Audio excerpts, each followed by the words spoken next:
there have been a lot of commission proposals out there, Mike. Which ones are you following? There are a lot of commission proposals, and to be clear for people, this is the idea that given the political situation in Washington and how difficult it is to deal with these issues, and frankly also because the budget process is pretty dysfunctional, that it might make sense to charge a special group of folks to come together. It can be both members of Congress and outside experts that would sit down, be charged with over a multi-month period of time to get together, hold hearings so it'll be out in the public as well, and then negotiate to come up with a package of savings that can get our fiscal trajectory on a better track. And there are multiple bills running right now to do this that are working their way through Congress, both in the House and the Senate. On the House, there's a bill to establish a commission that's led by Representatives Bill Huizenga of Michigan, a Republican, and Scott Peters, a Democrat from California, that would establish such a commission that has about 20 co-sponsors, evenly divided from Democrats and Republicans. And there's a parallel, very similar companion bill in the Senate led by Senators Romney and Senators Manchin and a group of 10 bipartisan senators as well to establish this commission. And, I think this is a really smart approach and should give people hope.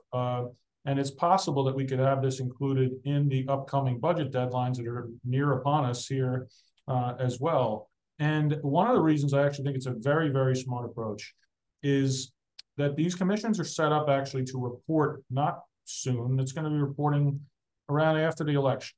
And that's smart for numerous reasons. But one of the reasons it's smart is the aforementioned debt limit that's coming up in 2025 that you and I talked about earlier in the program.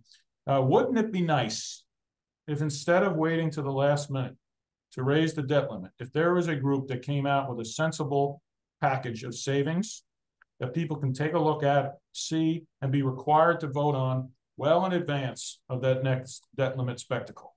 That would be a really smart thing. And I think the American people would welcome the idea of getting past dysfunction and actually trying to force something that puts these things on the table. So I think the commission is a really smart approach, and certainly gives me hope that maybe something can be done on this. Yeah, and I think that the proposals that I've seen. We talked to Scott Peters on this show, along with Don Bacon and Jared Golden, about the proposal, their proposal. Bill Heisinger couldn't make it on that show, but I think that the hopeful thing is that it doesn't have a predetermined result, and it doesn't say you have to do it on the spending side or the tax side. It doesn't really have a particular goal in mind. So I mean, it really doesn't have an ideological agenda, except the agenda is the perfectly reasonable one of trying to improve the fiscal outlook and turn it from unsustainable to something somewhat better. And I think, as you pointed out before, you don't have to solve the whole problem in one fell swoop. I mean, so long as we start making progress, That's right. that's the important thing. So, yeah, I think that a fiscal commission could be.